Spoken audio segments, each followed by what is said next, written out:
Good evening, everybody. I think we will get started.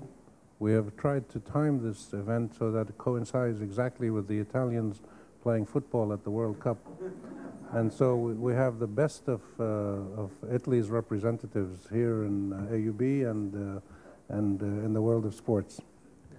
And I'm Rami Khouri, director of the Issam Fares Institute at AUB. Welcome, everybody. Thank you for coming. And we're delighted to have Filippo Grandi, the Commissioner-General of UNRWA, to speak today as part of our lecture series in the program on governance in Palestinian refugee camps in the Middle East, which is one of the core programs of the Issam Fares Institute. Mr. Grandi has had a distinguished career in international civil service. He was the Deputy Commissioner of UNRWA before becoming Commissioner-General.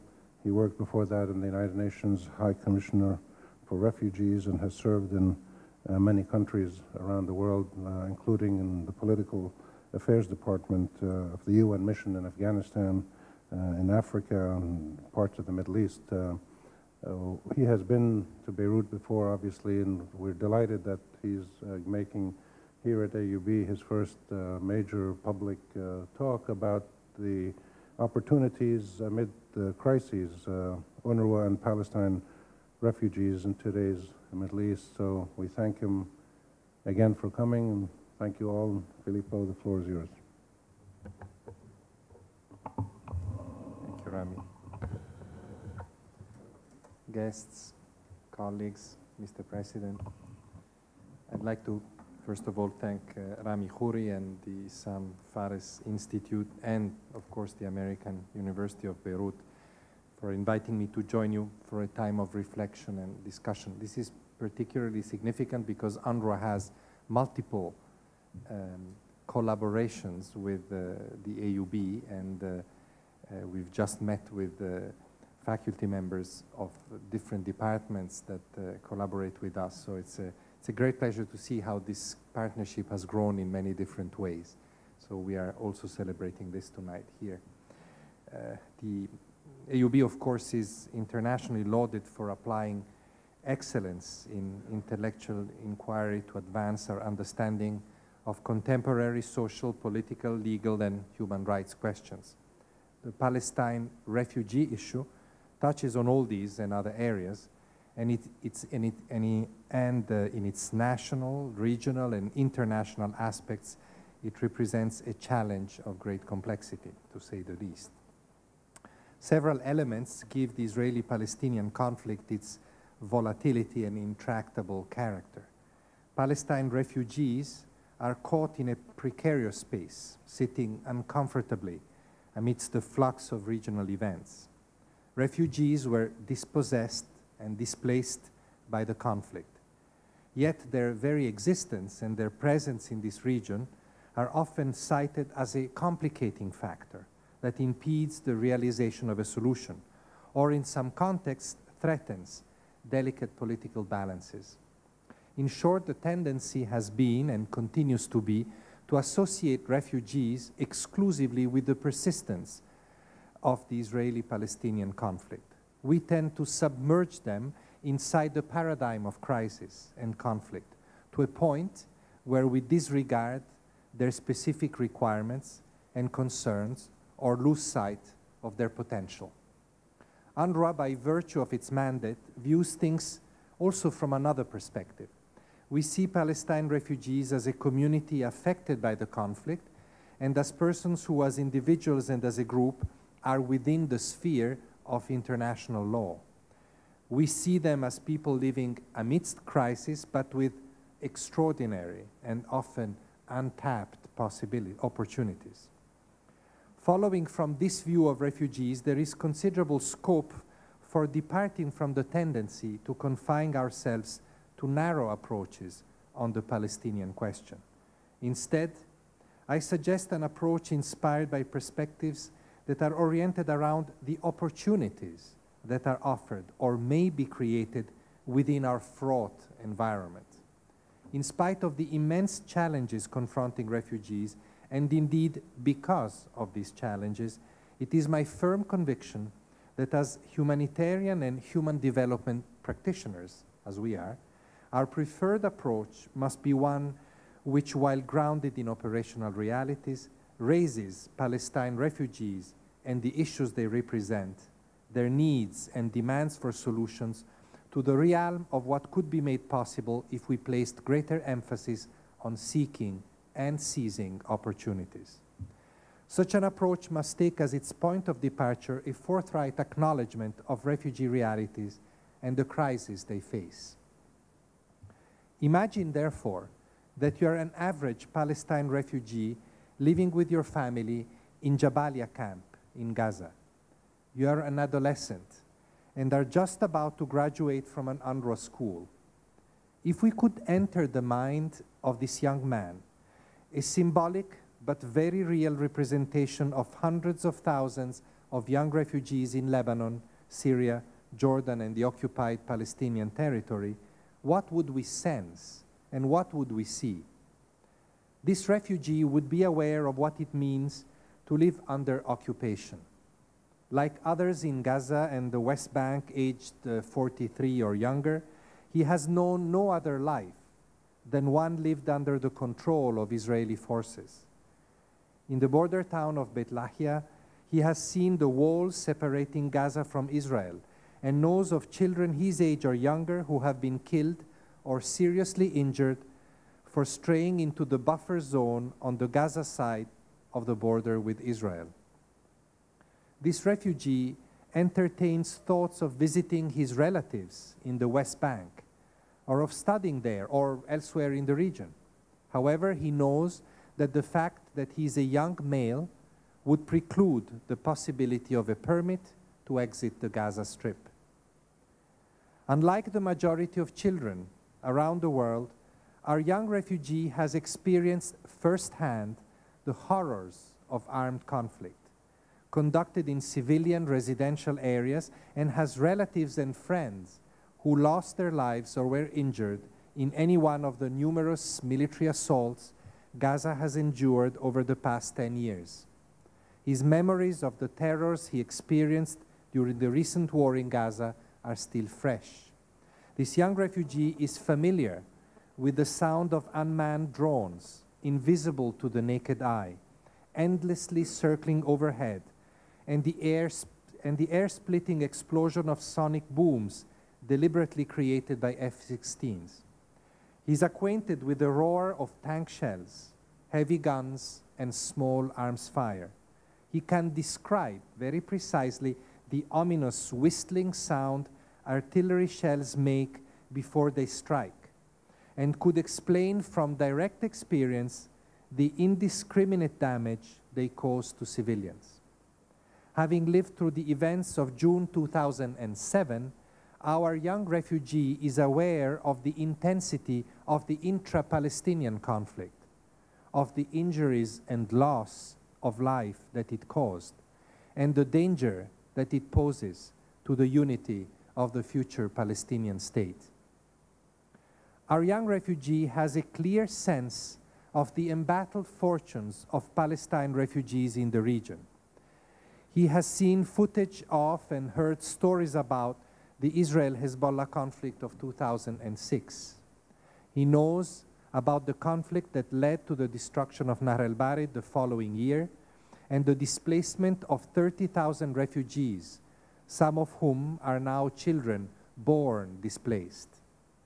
He knows that a low-intensity conflict continues to rage in the West Bank, with a weekly average of around 70 Palestinian youth arrested during military operations.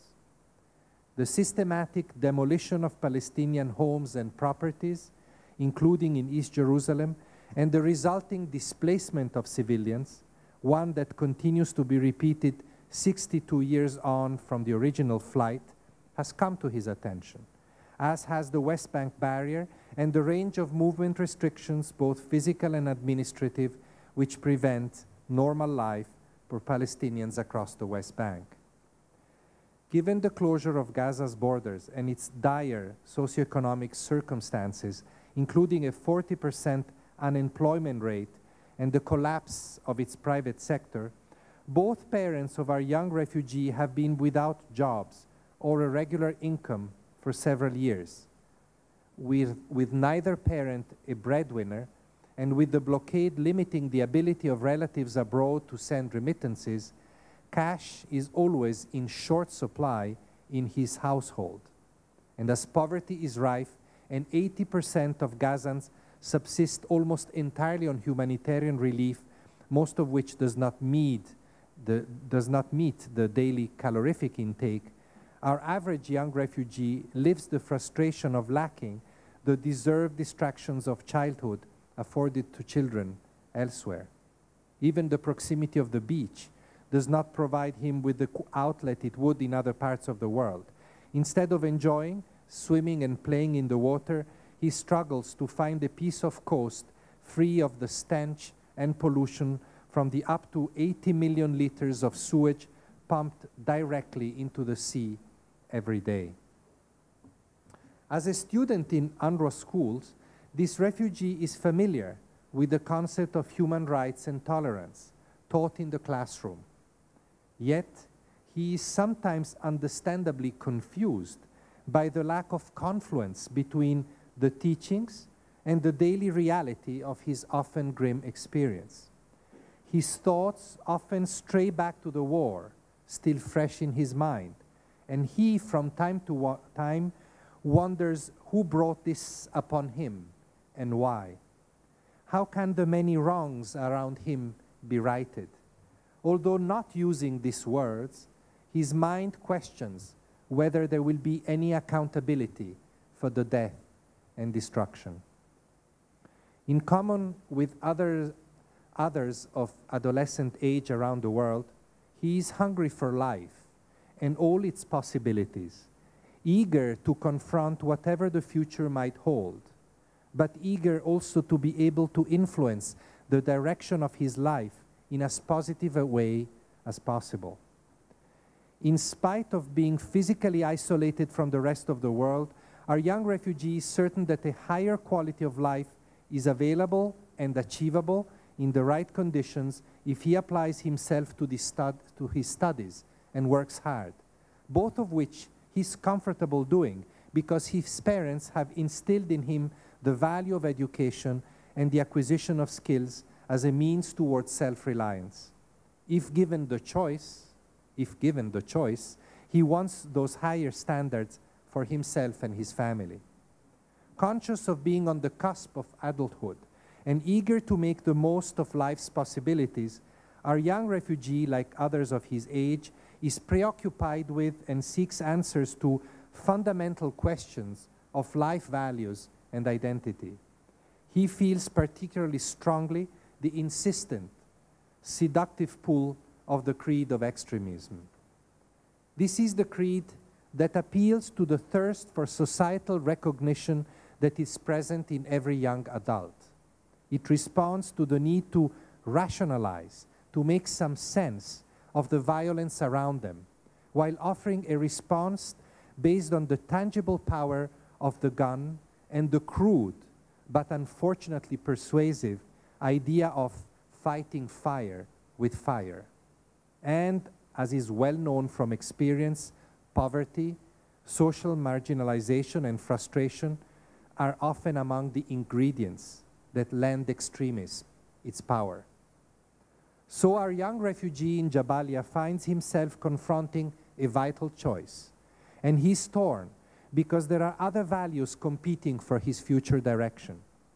One countervailing force stems from the fact that our young refugee has no crisis of identity, either as a Palestinian or as a refugee, thanks to the strong sense of culture and kinship acquired through a cohesive and close-knit extended family. He's comfortable with and confident of the Palestinian character at the core of who he is. He draws strength from the fact that the family survives against extraordinary odds and understands that the spirit of fortitude in the face of endless assaults is integral to the Palestinian at the core of his being.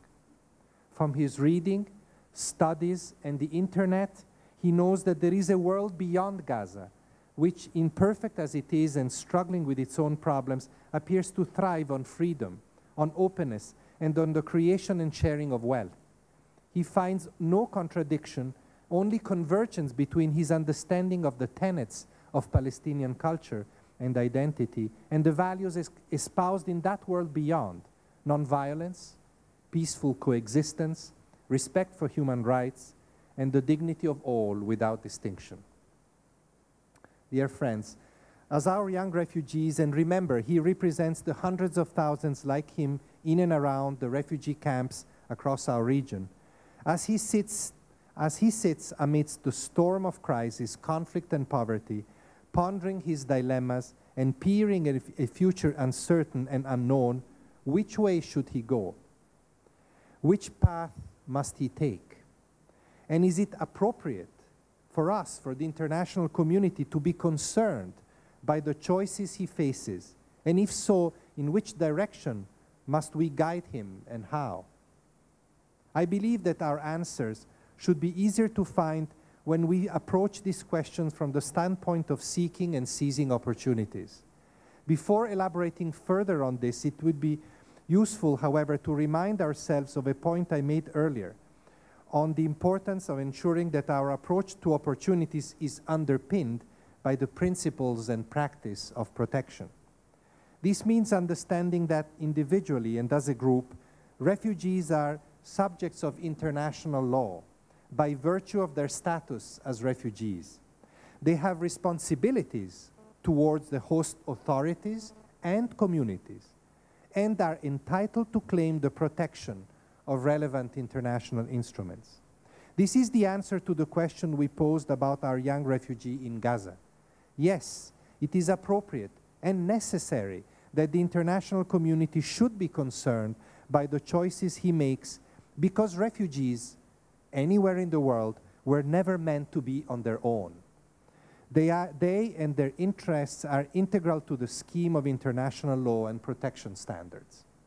Those standards require that during the period of exile, the international community, including host authorities and communities, should ensure for refugees the enjoyment of human rights and fundamental freedoms to the fullest extent possible.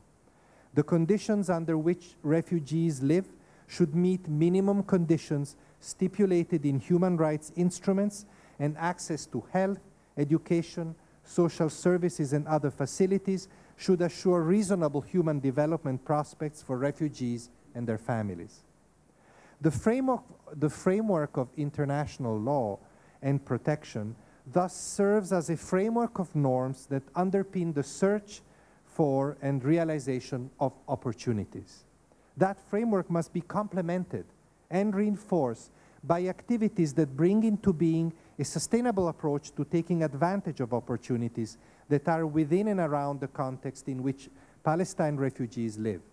In other words, having recognized refugees as a constituency of concern to the international community, the next step is to acknowledge that they are not just recipients of aid, but people with socioeconomic potential who are entitled to be supported in their efforts to realize that potential.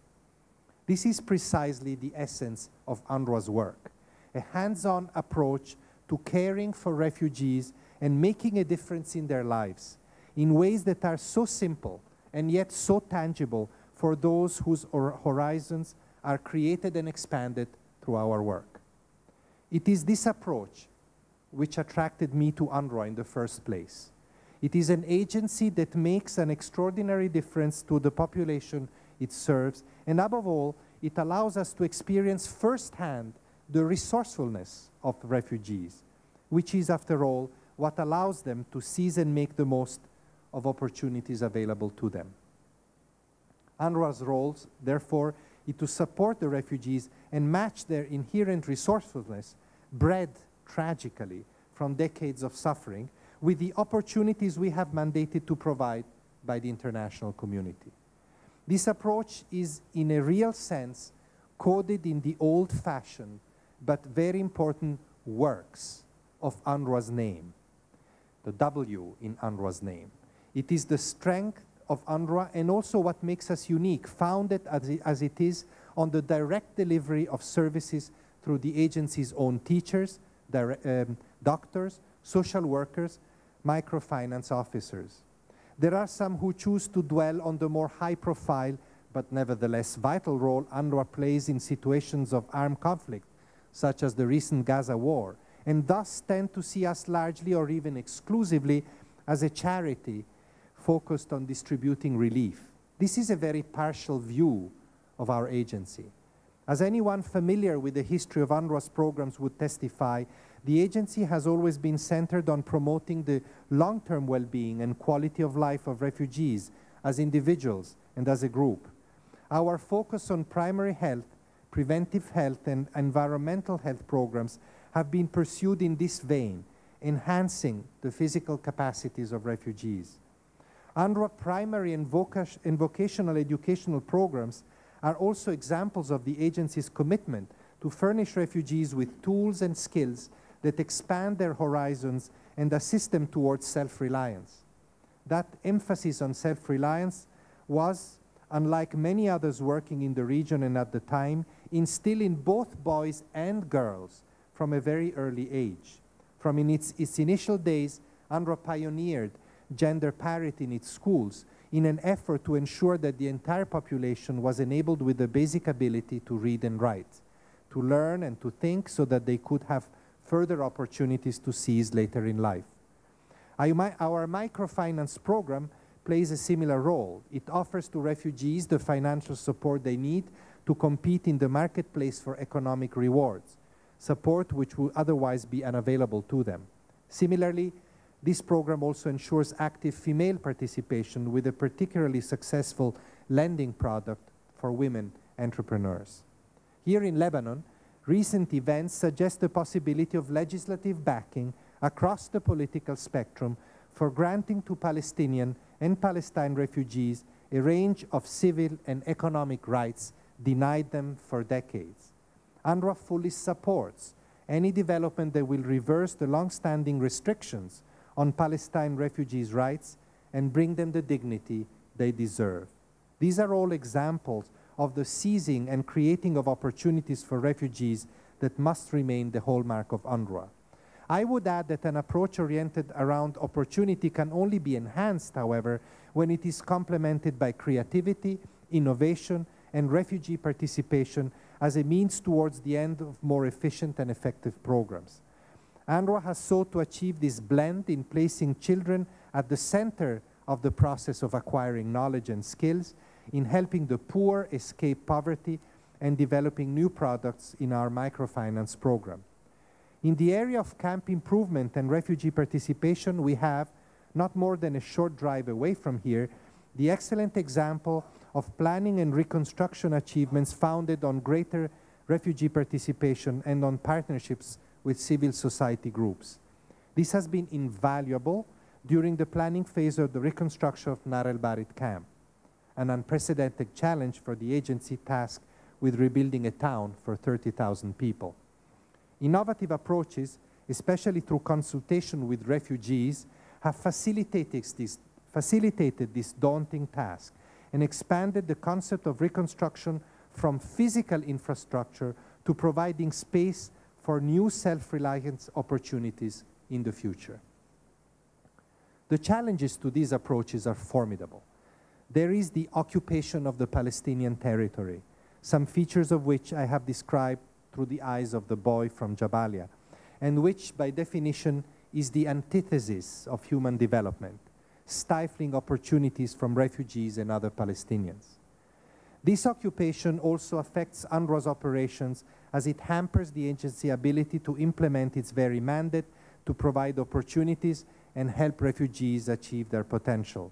It diverts resources from the important programs as we struggle to try to make conditions tolerable under an intolerable situation. And it has physical manifestations which impede our work. While the agency understands Israel's legitimate security concerns and has repeatedly condemned the rockets emanating from Gaza and any targeting of civilians, we're regularly frustrated by the limitations placed on our staff's ability to move, to reach those in need, to import the materials needed to help the most vulnerable. There is as well the lack of resources, with perennial and grave funding shortfalls preventing UNRWA from achieving improvements in service quality as foreseen by its medium-term strategy. In spite of these impediments, however, UNRWA remains clear and firm in its dedication to the goal of creating and sustaining opportunities for the refugees it serves. I also take the view that before the program realm, an active approach to seeking and seizing opportunities would also be usefully applied to the search for a negotiated solution to the Israeli-Palestinian conflict. This requires promoting a better understanding among international actors of the connection between enhanced living conditions for refugees, broader life choices for them, and improved prospects of ensuring that refugees themselves contribute to and support a negotiated solution to the conflict. Allow me to make a few final observations on the opportunities that the refugees represent in the context of the process of negotiating an end to the conflict. The refugees of whom we speak, all 4.7 million of them, as well as those in the global diaspora, are a substantial reservoir of human capital across the Middle East.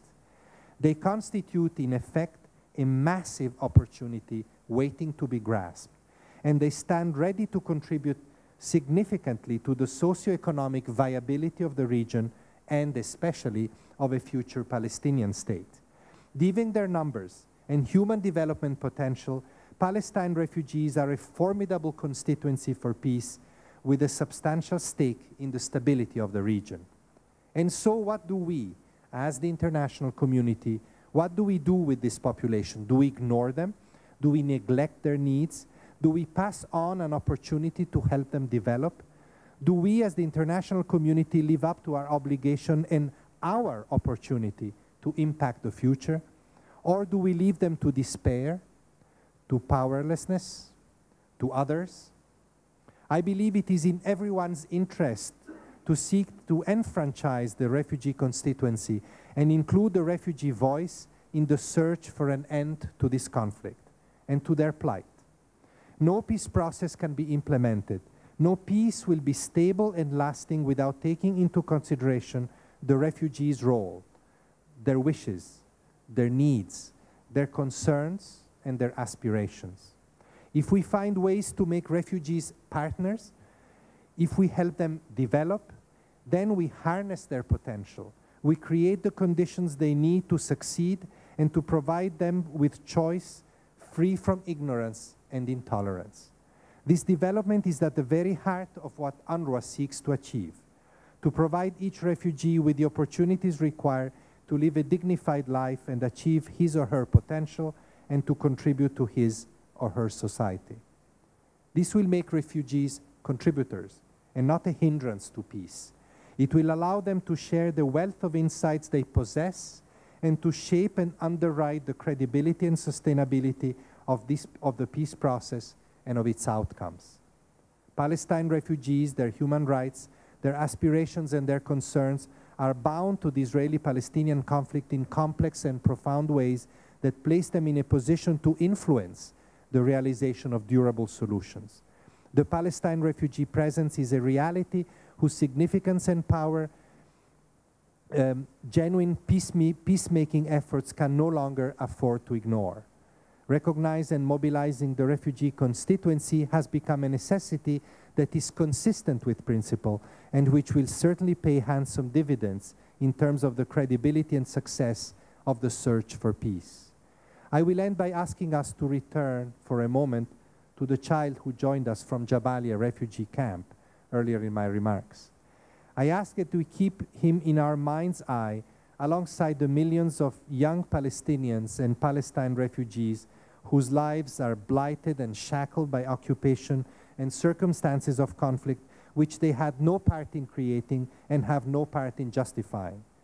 Elsewhere, their potential, the marvelous potential which is the defining feature of every young woman and man, is limited, frustrated and often lost because of growing poverty, declining standards of education, poor health and other factors. Yet, We must take our inspiration from the fortitude of refugees, their ability to carry on amidst perils and limits we can hardly imagine. And whatever inspiration our young friend offers, we must use to fuel our own will to act in ways that create the opportunities that enable him and all the others to make the right life choices. He, like most refugees, asks nothing more than that we deliver the promises of international law and allow him the chance to lead a normal life. Surely, this is not too much to ask. Thank you.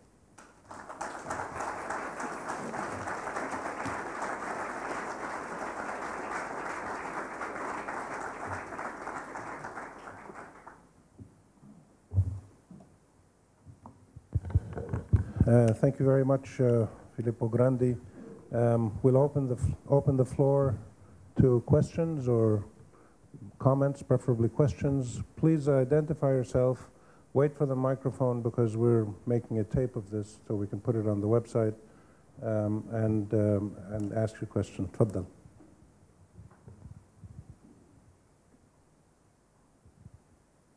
Ali Huwaidi, General Manager of Thabit Organization for the Right of Return. On the 16th anniversary of UNRWA, 3 NGOs from Syria, Lebanon, and London conducted a poll about UNRWA services. The outcomes are 44% of the Palestinian refugees find the health services are weak. 35% the educational services are sufficient. 55% find relief work services are weak.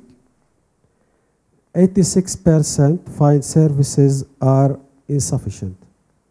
64% find great withdrawal in the presentation of services. 69.7% not satisfied with the performance of UNRWA, while 92% of the Palestinian refugees find and supports the continuation of UNRWA to provide its services. What is your comment? My second question is, what are you doing as UNRWA to end the siege on Gaza?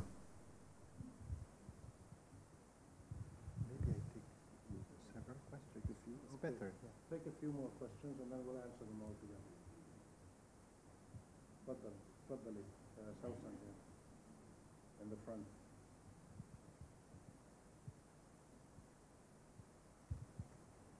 Thank you very much for your talk, and thank you for making a reference to Palestinian refugees in Lebanon.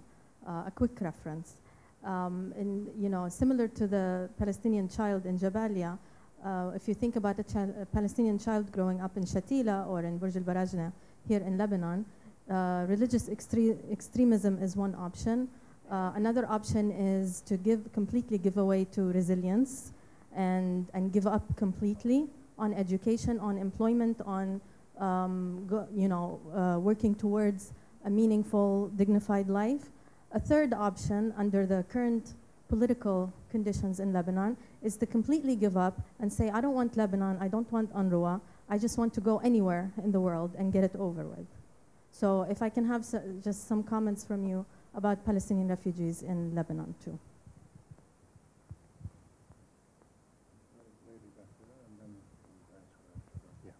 Berna Habib from Frontiers. I would like to ask, we knew that UNRWA is now opening a little bit the protection mandate. We would like to know what is the extent of this protection mandate, what means protection for UNRWA. And then about the non-ID Palestinians, we have been working on this issue since years, and we would like to know what UNRWA is doing with governments to ensure that the transfer of UNRWA registers could be done from one government to another. Thank you. Yeah, well, you ask many important questions. I'm not sure which one I should start from. Perhaps I will choose the question on protection to begin with, because I think it's quite important. You see, I think that UNRWA in reality has always, throughout its more than 60 years of existence, exercised a protection function. I live in Jerusalem, and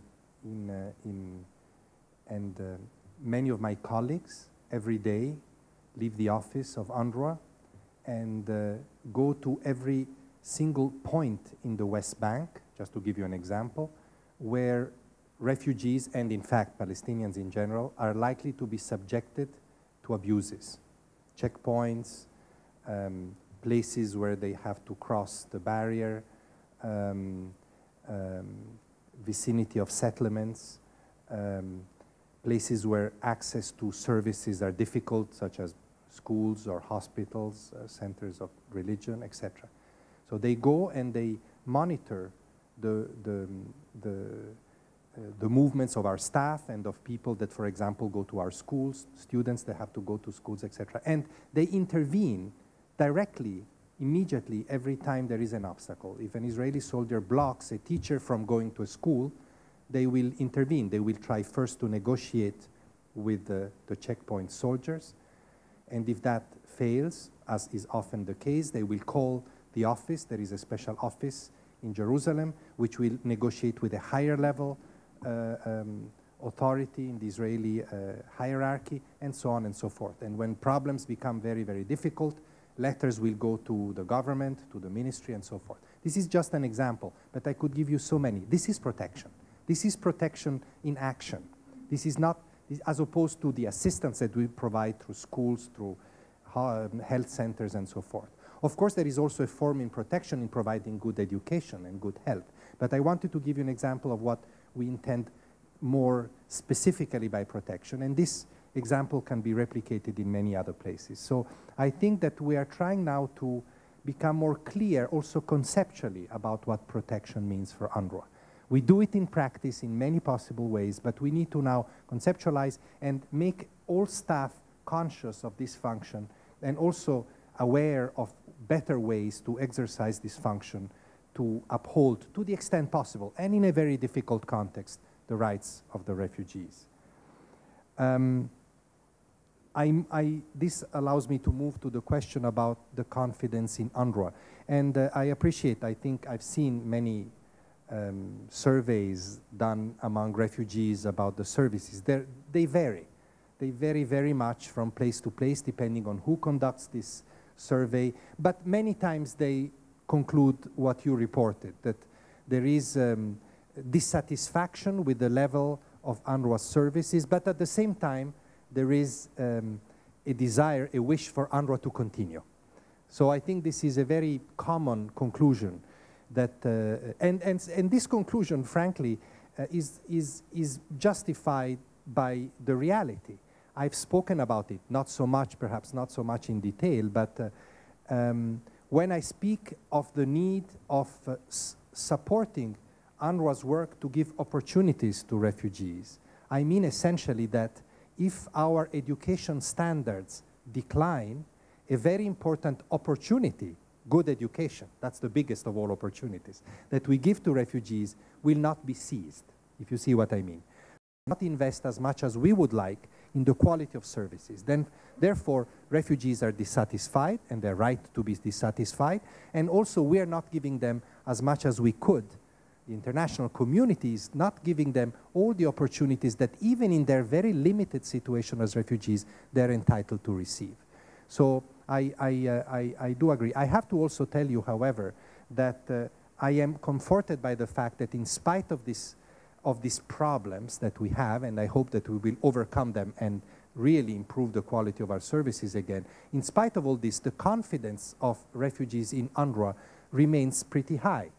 There's been very recently yet another poll, another surveys. This was in Palestine, in Gaza and the West Bank, in which UNRWA once again, and not for the first time, came up as the institution, including government, which attracts the most confidence on the part of refugees, at least of refugees. So, I think that the fact that we are, striving to improve qualities should not hide the fact that there is still distrust, and this trust is a responsibility for us because we have to respond positively to it and be worthy of it.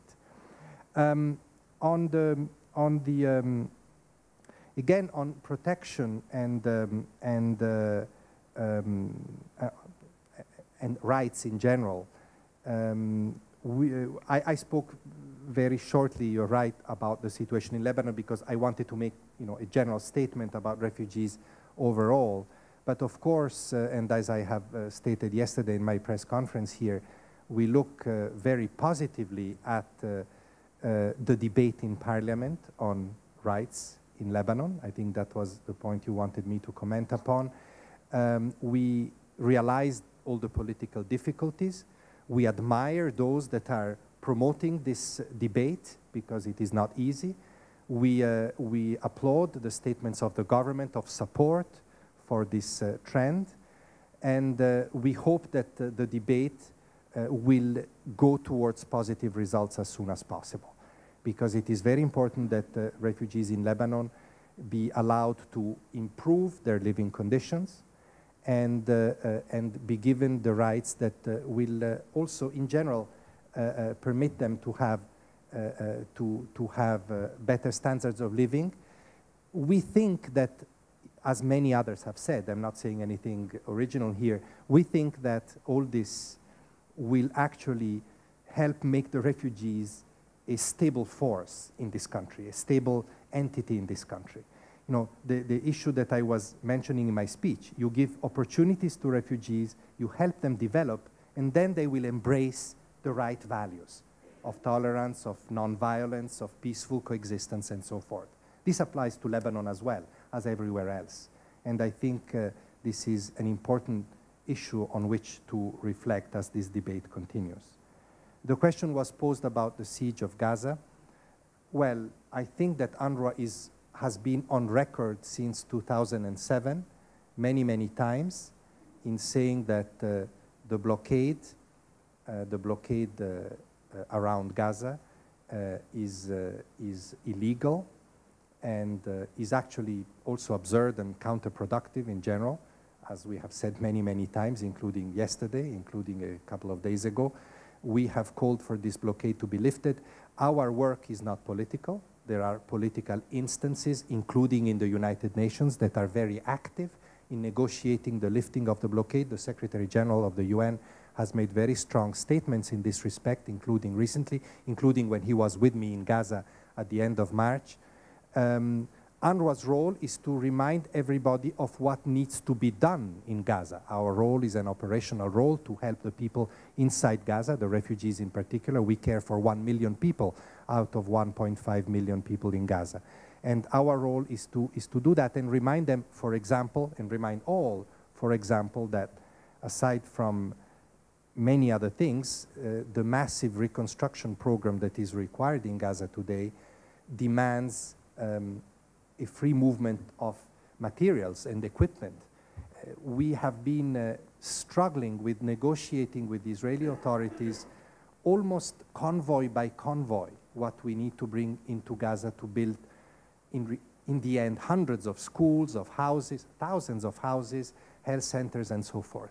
Now, we have made very clear to our Israeli interlocutors that, okay, we understand their concerns, but at the same time, it is essential that what is put in place, whatever mechanism or system is put in place, must allow very large quantities of materials to be imported.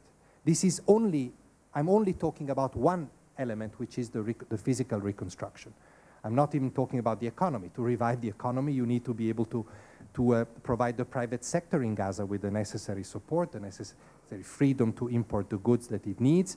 You need the private sector to be able to export, as it used to do in the past, and all these are many other dimensions of the advocacy that we have exercised against the blockade, and that we will continue, believe me, to exercise very strongly in spite of criticism that is directed towards us.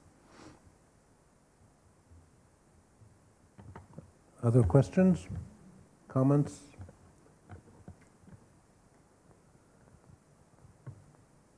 Is there somebody in the back? Yeah, all the way in the back. Hi, my name is Jane Jewell. I'm a human rights worker for Palestine from California. I wanted to know if your organization is aware of the fact that the American taxpayer has sent to Israel special equipment, anti-missile equipment, that can stop all these rockets that Hamas sends into Israel.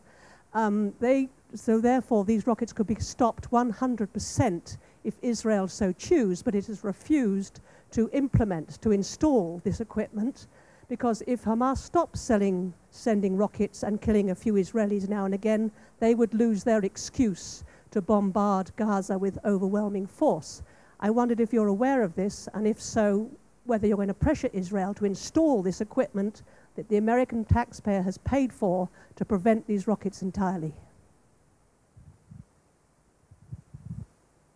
I'd like to ask a question about what is your interpretation, or the UNRWA or the United Nations' interpretation of the unusual step that Israel took to pay money to UNRWA to rebuild, I think it was the warehouse that Israel destroyed during the war. This strikes me as an unusual and unprecedented step, and does it have legal or political implications in terms of what people can do to claim restitution from the Israelis for when they destroy Palestinian or UNRWA or United Nations facilities?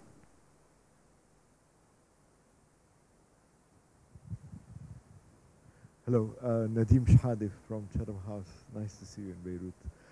I wanted to ask you for an overall view of the UNRWA crisis, which you call the shortfall, especially after the Cairo meeting. And is it affecting already the UNRWA reform program, or are you optimistic about resuming normal operation? All right. Well, on the rockets, I'm not a military specialist, so I will not make any comment to that. I take note of what you said. And I think this is an issue more for the United States to raise maybe with Israel, not so much for UNRWA of all organizations. But it's an interesting piece of information. Thank you for that.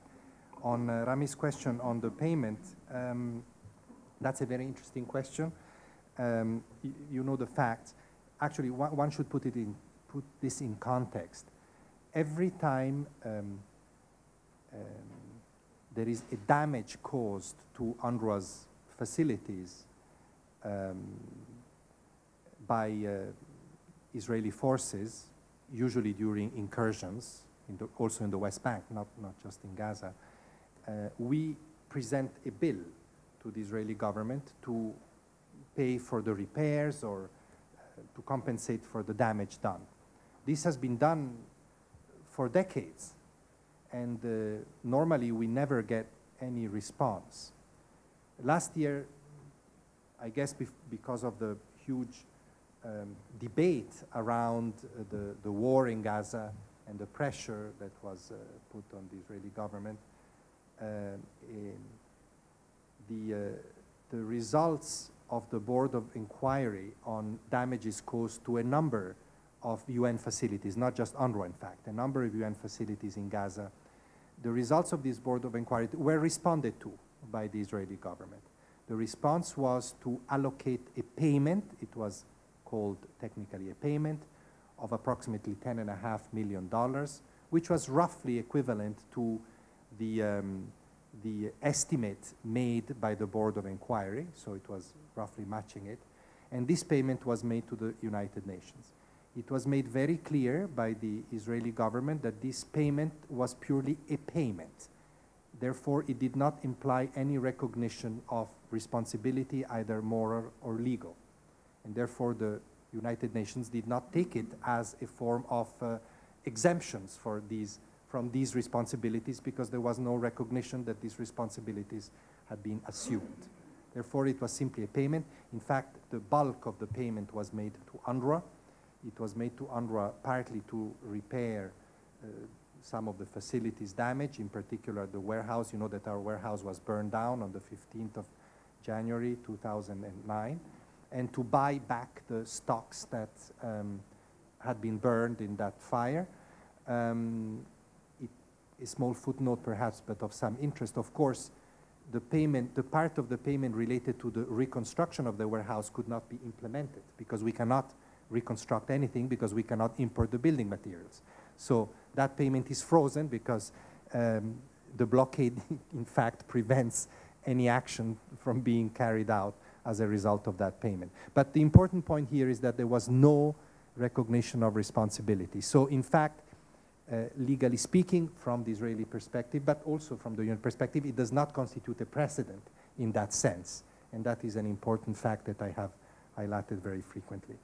And on Nadim's question on the shortfall, I don't want to bore everybody with figures because it would be really also a bit depressing for me to once again have to talk about this constantly moving figures. Unfortunately, they're always moving in the wrong direction rather than in the right direction. But suffice it to say perhaps that why do we have such a huge shortfall this year? I think that essentially it is a combination of different factors, but the main one is the fact that we are probably seeing now, we are beginning to see, unfortunately, the full impact of the reductions in aid budgets as a consequence of the economic and financial crisis, especially with some European donors and some other donors. That economic crisis that hit the world in 2008 and 9 is impacting the budgets, the aid budgets from which we receive our resources only now with its full force. I fear that actually this will continue because now there is some recovery, but Europe has been engulfed in a public spending crisis, which of course will mean further reductions in public budgets with serious consequences, not just for UNRWA. I would assume that this will affect many other agencies in the UN and outside. So it's quite a dramatic fact for us because UNRWA does not easily lend itself to reductions. First of all, our programs, as was pointed out earlier, are already at a minimum, and their quality is not at its best level. So to further reduce either the volume or the quality would impact very negatively on the refugees. So, so that's very, very difficult at the moment. We are in the middle of the year, of our fiscal year. We have $100 million to find. We're talking very, very actively with our main donors, in particular the United States, the European Commission. These two donors alone cover half of our income. And of course others, including in the Arab world. We're making a very deliberate effort to talk to Arab donors as well. Arab donors are very generous donors when it comes to special projects. Think of the large $25 million contribution of Saudi Arabia to Nar el-Barid last year. And also in emergency situations, they are very prompt and generous donors. Last year when the war in Gaza started and UNRWA issued an appeal for, that was the 4th day of the war, $34 million just to help us assist those that were affected by the war. The Emir of Kuwait bought the entire appeal and gave us $34 million. So in that sense, Arab donors are extremely generous and prompt, but their type of aid doesn't match easily our core activities. And this is what we're trying to convince them, that funding UNRWA's core budget is not funding a black hole, a budget. It's funding schools, it's funding health centers, it's funding relief to the poor. Because of what I described in my talk, in my speech, we are a very hands-on agency providing direct services to the refugees. It is important that we are supported, otherwise those services will fail. And a last point, Nadim, because you asked a very important question. It is also true that in 2006 we embarked on a very ambitious program of reform. We have almost completed the managerial part of that reform, the more boring part of that reform that was well supported by donors, and I think we are showing some good results for it. Now we wanted to embark on phase 2, which is really improving the quality of services to the refugees, better teaching, better caring for patients, better preventive health. And this is what I partly referred to in my speech. And that part is at serious risk, because clearly we cannot invest additional resources in reforms when we don't have enough resources for the basic services. And that dilemma we're struggling with now. This was one of the main points of our discussion in Cairo with our host and donor stakeholders, and it's a dilemma which will, unfortunately, I think, affect us for quite some time to come. Any other questions or comments? Samir?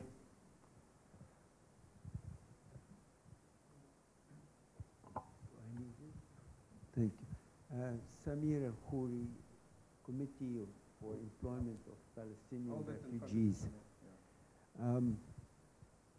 We often hear, especially now, in this ongoing debate about giving employment rights to Palestinians, how can we include 400,000 Palestinians on the national security scheme, which is already overburdened and is barely coping with the Lebanese? How are they going to cope with the number of Palestinians who will come on this scheme? And this, of course, is presented by the opponents. And then they go on to say this should be the responsibility of the international community, starting with UNRWA. What is your response to that, Mr. Grandi? Thank you. Maybe I'll reply, because I forgot to answer to the question on the non-IDs. Yeah, there are, if our statistics are correct, there are about 2,500 non-ID Palestinians in Lebanon. This, we have made many statements in the past few years that this is an issue that requires attention. The discussion with the government has not progressed very fast. We must recognize that. Again, it is another one of these very difficult discussions. But my understanding from asking questions in the last few days here is that the discussion has resumed now, but is progressing very slowly. We have made several démarches over the last few years with the relevant authorities in the government, and we will continue to do that. I forgot to mention an important thing. The Prime Minister is, as you know, chairing a meeting on Tuesday, this coming Tuesday, in which the Lebanese-Palestinian Dialogue Committee will be, how can I say, presented again, revitalized, in the presence of all the key stakeholders in this matter. So the Palestinian various factions and representation, UNRWA, donor countries, and so forth. And I think that, of course, that will be a bit of an event, but it is an important event to put back on the public agenda certain issues, and an opportunity perhaps to also revisit some of these lagging problems that we're all very aware of, but are not very easy to solve. One thing that should be said is that, of course, we do, for non-ID, we do provide basic services whenever needed. They're not neglected, but of course that's not enough. They need their rights to be recognized. And Ambassador, on your very, very difficult question on what my thoughts are about the whole and complex issue of social security for refugees or for Palestinians in Lebanon, I do realize that I think that one thing should be made clear. We fully realize that, as we have said many times, that this is a difficult debate in Lebanon. Nobody expects this to be an easy debate that should be solved in a few weeks with everybody agreeing to everything. This is very complex. There are many, many, not only political, but also practical issues to be resolved, and you are raising one of them. Where are the resources for a strained public budget, once again, to address this particular issue? And frankly speaking, I have to tell you, UNRWA does not have those resources to compensate for the lack of resources within the government. So it's something that needs to be discussed further. Other solutions will have to be found. We think it's an important right that should be recognized, but we also agree that the resource issue has to be resolved. Frankly speaking, I have to tell you, and I think everybody knows, the government knows, the parliament knows, UNRWA, which is already well below its budgetary levels in terms of availability of resources can certainly not afford to take on another burden unless there is a specific contribution, which there won't be. So I think that this needs to be discussed with a great deal of realism, and that's the difficulty of the whole issue. But I hope that at least there will be, in this whole issue of debates on rights, not just this particular one, some progress, because we think that it is important to see and show some progress that will give the confidence to the refugees that they're not marginalized, not forgotten. That is very, very important, as I said earlier, for themselves, of course, because they have a right to it, but also for the overall stability of this country, which, as you know, is a great concern to everybody.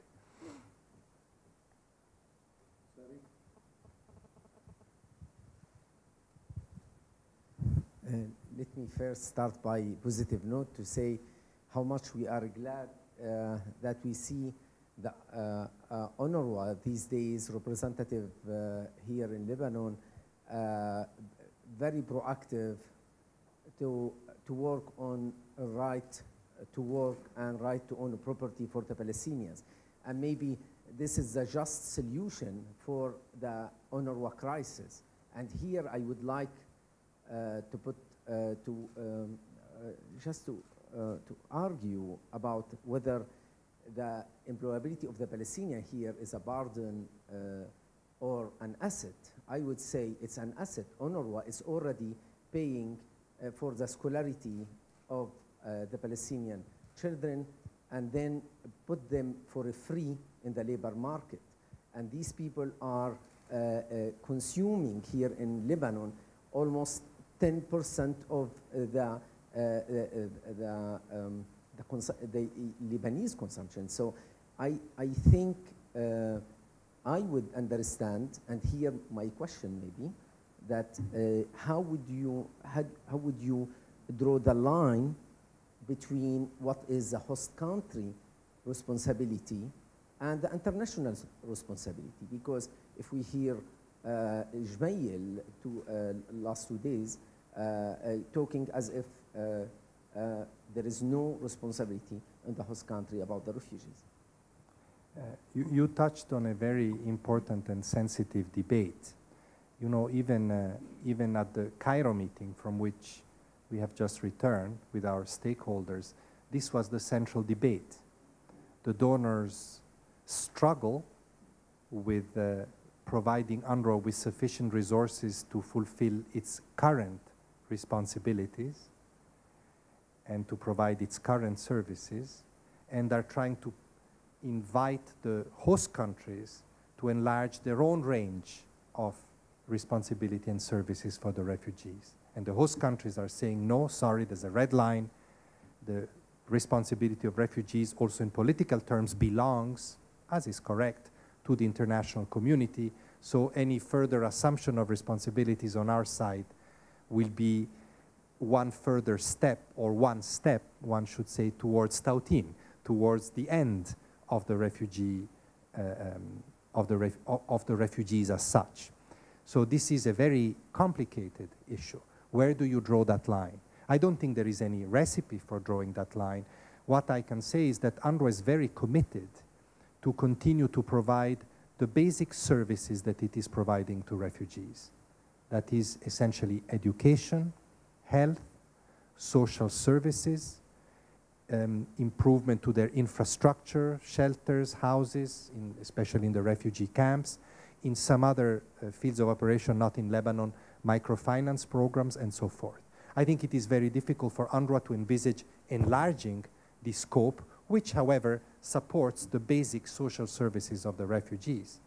And I think that we should also recognize that the host countries, I'm not talking specifically about Lebanon, but in general, are already shouldering a big burden. The presence itself of the refugees for 60 years is, of course, an opportunity and all that, but it has aspects of being, well, burden is a negative word, but you know what I mean, is a charge that they are voluntarily and deliberately and very generously shouldering. So I think that recognition often is not present with donors, and we're telling donors that they should recognize that. Now, where you draw the line, I think, depends on many circumstances. There is no prescription there. And I think that actually that line is different from country to country, provided, however, that there is a fundamental issue that the refugees have a right to the basic service, all refugees have a right to the basic services provided by UNRWA. And I don't think that the debate, the way it's going in Lebanon with the enlargement of rights, will have an impact on that. Even if the rights are greater, UNRWA will continue, must and will continue to provide the services that it provides. Now, perhaps a few refugees will have better access to work, so get out of poverty. I see that as a positive. But those refugees will continue to go to UNRWA schools, if they need to go to UNRWA schools, and will continue to go to UNRWA health centers to get health care. So that doesn't change. There is no tautin in that sense. UNRWA will continue to be both the tangible contribution of the international community to the welfare of refugees, and at the same time being the sign, the tangible, the visible, and also the symbolic sign that there is a live interest in the situation of refugees, waiting for a just solution to their problem. I think I can only define it like this. I cannot be more specific than that, but I would agree, let me say it again, entirely with your statement that if some of those amendments pass and the discussion goes further and refugees can have some access to economic opportunities, this is all for the better. It doesn't impact on their status as refugees. A better living refugee is still a refugee, right? And again, UNRWA will continue to provide to these people the services that it is mandated to provide, provided, of course, that we get the resources for doing that. That's another matter. One last set of questions. Tfaddal, over there. Is there somebody here? Okay, start here and then over here. Issam Al-Akhbar newspaper. The Lebanese army prevented UNRWA from entering building materials to Burj al-Barajni camp. Did you mention this to the Lebanese authorities that you met, and what was their reply? Yes, and they're working to solve that problem.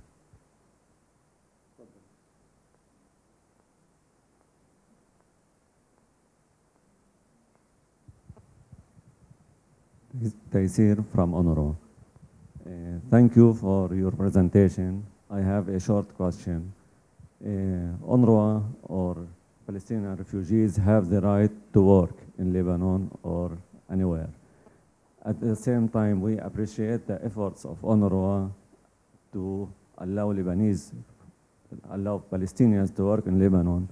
Why UNRWA doesn't do any efforts to allow Gulf countries who prevent Palestinians from working there to be given opportunity to work in Gulf?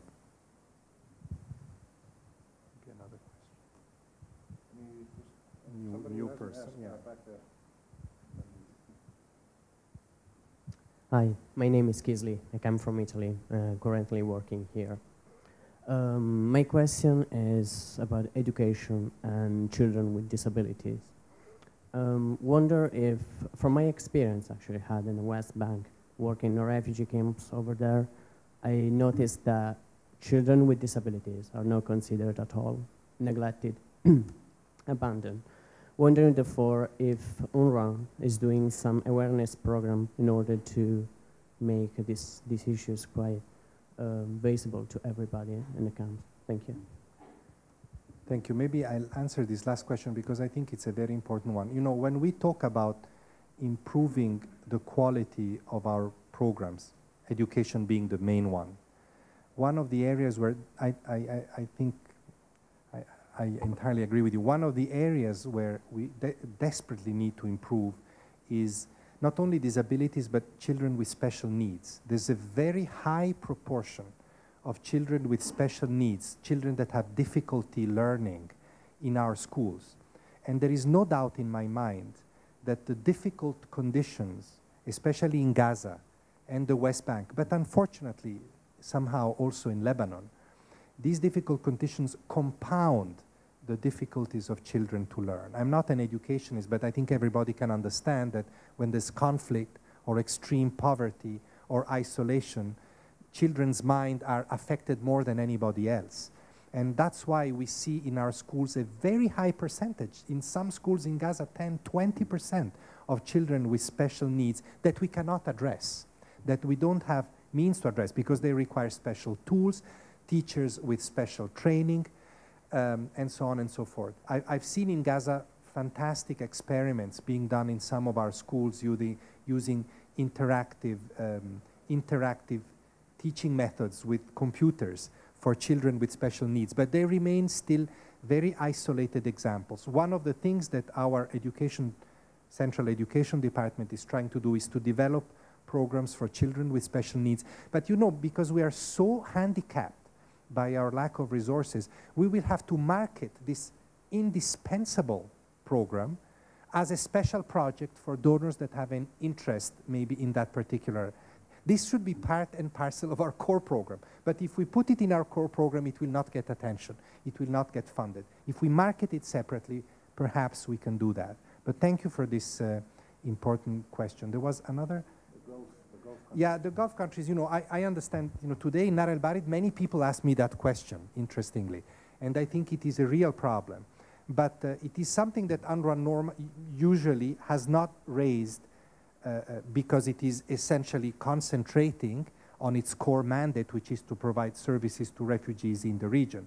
But it is an interesting issue, an important issue, and we will, you know, perhaps informally in different contacts with those specific countries raise. But it is not something that UNRWA will be very effective in obtaining, if you see what I mean. This is best left to other institutions that deal with the right to work, and also in the international arena, but we will talk to them to see whether anything can be done. I don't think UNRWA will be very effective in pushing this particular initiative. I'd like to thank Filippo Grandi, but before we do, I want to also thank Tara Mahfoud, our program coordinator, Dr. Sari Hanafi, the faculty research director, and Zaki Boulos. We thank you for your talk and all you do. Thank you all for coming again.